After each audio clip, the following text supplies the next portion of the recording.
Are you ready to start using AI in Google Ads? Well, in the newest interface, Google has launched a new conversational experience that's supposed to help us create effective and efficient campaigns using AI, and we're going to check it out today. So I haven't used this new interface yet, so I'm going to take you along with me, and we're going to go through and create a campaign from scratch, and I'm going to tell you exactly what you should and shouldn't do when you're using Google's AI and as you're setting up a new campaign. So let's get started. Now we're going to go ahead and do a lead gen campaign for sales training. So I'm going to go ahead and select leads for the campaign type. I am going to skip over the conversion actions and hit continue. Now, if you are creating a campaign from scratch, you're definitely going to need to have conversions tracking and set up. What are conversions?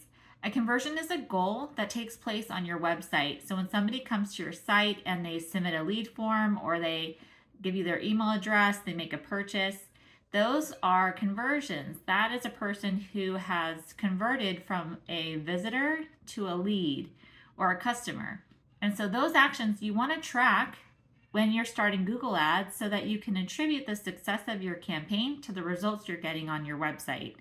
So you want to go ahead and have conversions tracking before you even launch your campaign. So for the campaign type, we're going to start with a search campaign. Everyone should be running a search campaign, so let's select that. And then the ways we'd like to reach our goal is lead form submissions for this particular account. So go ahead and select a campaign name that works best for you and then hit continue. Now when it comes to selecting your bidding focus, definitely select conversions because you're going to have those tracked and set up already in your account. But when it comes to setting a cost per action, let's go ahead and turn this off.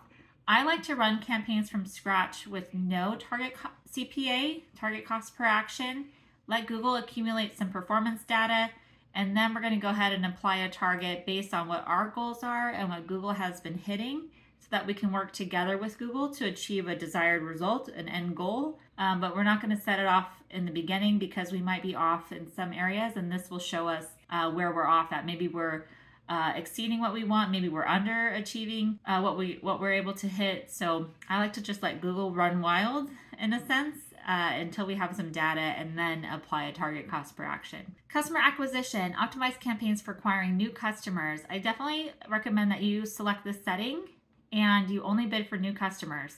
However, you have to have a member audience of at least 1,000 people that are active that Google can match to. So if you don't have this, you're not able to use this feature, unfortunately. But if you do have your customer list with at least 1,000 active members, then you can select this. Bid higher for new customers than for existing customers. This is more typically reserved for e-commerce, and it's a little bit tricky because not only do you need at least 1,000 active members, but you're going to apply additional revenue for a new customer that's going to be counted as your total overall revenue. It's going to skew your reporting a bit. So I don't really like to do that. However, if you're trying to maximize for new customers, it's definitely something that you can apply. It's just really hard to know true revenue data when you do that. So we don't have the option to use new customer bidding, so we're going to turn that off until we have a list of at least 1,000 members. Now, when it comes to networks, obviously, we're going to do a search campaign, so this is going to be targeting the search network. I like to include Google search partners, especially at the beginning. Once your campaign is running, you're going to be able to segment this data and see exactly how it's performing. You're just going to get a top-line performance result. So it's like, here's your Google search partners traffic. Here's how many conversions. Here's how much they cost. Here's how much you've spent on it. So you can just turn this on or off. You have no further optimization abilities. But I like to include this, especially if I have sufficient budget to target these search partners. Otherwise, you can turn that off. If you're looking for a very high quality lead, you can turn that off. But otherwise, for general campaigns, I like to include it. The display network, however, I never include in a search campaign. Google's going to recommend that you do that, but we never want to commingle display traffic and search traffic. It's entirely different. It performs different. The results are different, the CTRs, the click costs are totally different. So why commingle that data all in one campaign and make it a big mess? It's not a good idea. If you're going to run display traffic, put it in a separate campaign. Why does Google recommend that you do this? It's because they like to take any unused budget you have from your search campaign and spend it. And display is an easy way to get that spent. So that's why they're going to recommend that you do this. But I'm going to tell you, don't do that. Next, you're going to select your locations on where you're going to be targeting. Here's a drop down. You always want to select a drop down to see what's hiding underneath. And here, Google is recommending that we target people with presence or interest in your targeted location. So it's people regularly in, or who've shown interest in your targeted locations. The problem with this setting is that if anybody is viewing media or news or about a celebrity that's in that targeted country and they're anywhere around the world, they're going to be served your ads. Now, I've seen this time and time again where a certain country is being targeted, but ads are being shown and getting clicks and impressions all over the world. Why? Because this is a recommended setting and it's kind of buried in Google Ads. So what do you want to do instead? You want to select presence, people in, or regularly in your targeted locations.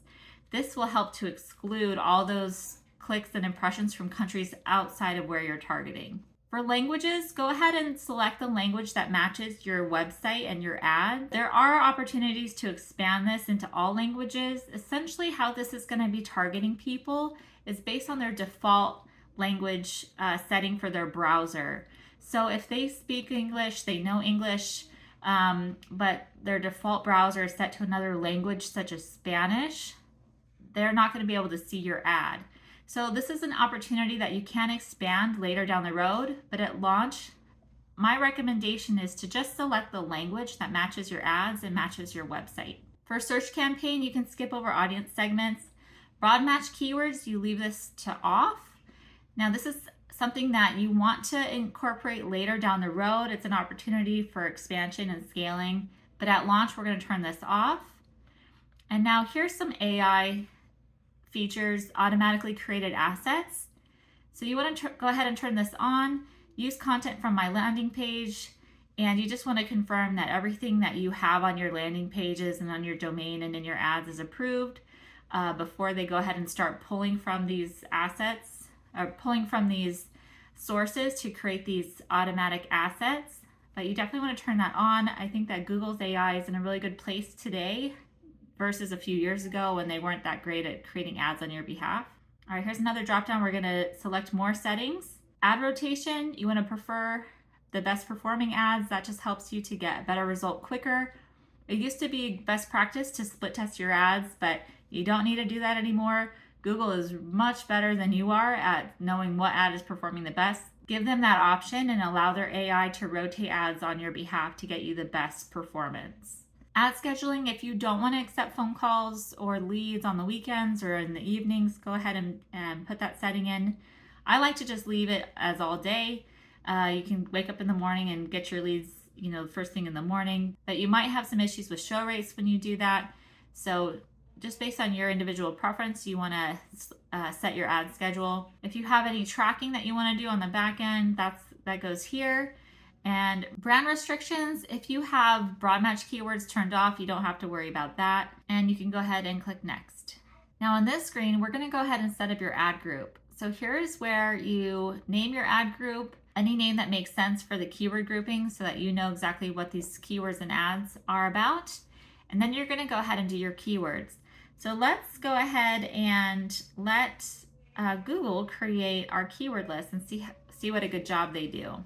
So we're going to do sales training, get keyword suggestions. All right, so here's a big long list of sales training keywords that they have come up with. They also have your weekly estimates as well. And these look pretty good. The biggest thing that I see are these 2-word keywords: sales training, sales courses, sales class. Now, these are probably really good keywords. They're going to generate a lot of clicks for you, probably going to generate some irrelevant clicks for you as well. So you can imagine things like world's worst sales training, or sales training video from 1985, or like anything that contains sales training, this can show for. So we don't necessarily want to include these. That's something we can add down the road when we're looking to expand. We want to generate leads and results quickly within the first 30 days. So we're going to take those out and we're going to go more for words that are related to someone who's ready to move forward. Now, this is not a great keyword list. You've got solar sales training. You've got just some generic words, generic keywords here. And so Salesforce training, that's very specific. So I would recommend using ChatGPT-4 above using Google's keyword suggestions. And it makes sense because Google, they're biased. They want you to get lots of clicks. We want you to get really good clicks. So there's a really great prompt in ChatGPT-4, which is asking them for high intent keywords that someone's searching for when they're ready to move forward. So I just asked ChatGPT, what are phrases people will search for when they are ready to blank? So ready to acquire sales training. And here's the list that ChatGPT generated for me. Now I went in and I applied the quotation marks. This puts guardrails around Google Ads so that they can't go beyond this targeting. If you did not have quotation marks, that would be considered broad matched keywords. And so Google can take lots of liberties with that targeting. This puts some guardrails around what they can serve for, and it's going to be very closely matched to these phrases. And that would be my recommendation, is to use ChatGPT-4 instead of Google's AI for keyword suggestions. Of course, they're going to want you to upgrade to broad match. We're not going to listen to that. They're also going to want you to add more keywords. We're not going to listen to that. Now, I do think that it's worthwhile to look at their estimates. And so they're saying that for this keyword list, you can expect about 22 weekly conversions, spending $2,685 a week. So that's an average cost per conversion of $124. Now, this conversion data is going to be based on the previous performance for the account. And if you don't have previous performance, I don't know that it's going to give you this information. But your weekly cost is also going to be beneficial to know. So you can spend about $2,600 a week based on this keyword targeting. Now, moving on to the ads. So when you are approaching a responsive search ad is what this is. So you're giving Google lots of options to serve for people depending on what they're searching for, what they've searched for in the past, what's performing the best overall. So Google's going to be able to split test, actually multivariate test that for you. So this ad strength score has nothing to do with how often your ad is able to serve or like a quality score for your ad. It's just a guide for you to create a high performing ad based on what Google knows that high performing ads are. So for example, having the keywords show up in your headlines and descriptions, that relevancy match provides for high click-through rates. So that helps with your ads. So my recommendation is to create your ad with an ad strength score of good or excellent.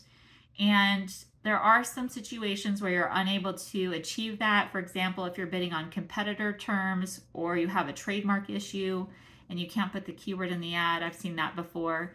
But overall, in general, you should aim for an ad strength score of good or excellent. All right, so let's go ahead and put in a final URL.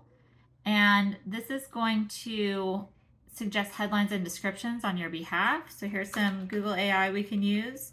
Make sure you put in a secure URL for this so you don't get any issues. Now, display path, this is a good opportunity to also keyword stuff and to have extra relevancy in your ads. Sometimes I don't like to do this. It takes away from the brand in some situations.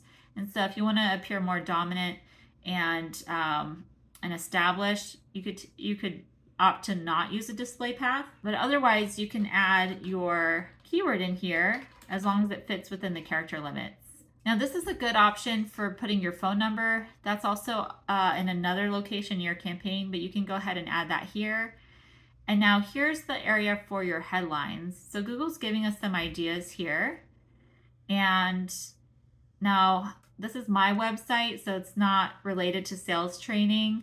So it's going to be a little bit kind of confusing. So it would be more in line if it's for the actual website that we're advertising for. But this looks really great. So you want to add in some actual keywords into your headlines, and then you can select from Google's options. But what you really want to feature is your unique selling proposition. Now, when it comes to the ads, Google's going to give you some headline suggestions, and I recommend definitely taking a look at these. It's going to be closely related to your keywords, and you absolutely want to optimize for keyword relevancy in your ads. It's proven to improve your click-through rates, and Google knows this. So they're going to give you some recommendations on keyword search terms to put in your headlines. Now, I'm going to give you the best formula for writing a Google search ad for the responsive search ad format to get lots of clicks and ultimately leads for your campaign. So the formula you want to use is keyword, USP, benefit. So in headline 1, you want to have a keyword that's very relevant to what the person is searching for. So here I'm going to put custom sales training workshops. So that is very specific to what the solution is, and it is relevant to the keywords. It has sales training in there. These are sales training keywords. So that's a great headline 1. The next headline I'm going to use is a USP. 2x your close rate in 2 weeks. So that's something that's unique about this company versus everybody else. No one else can offer that. So I'm going to highlight what that is in my headline 2. And then in headline 3, I'm going to include a benefit. Supercharge your sales team.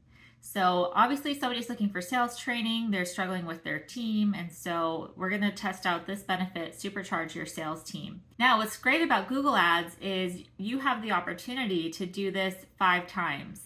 So you have up to 15 headlines, and so you want to give Google 5 different options for keyword relevancy, 5 different options for the USP, 5 different options for the benefit, and Google's going to multivariate test this. They're going to put them in different orders. They're going to test different themes and different phrases and see what performs the best, and then they're going to start showing those the most.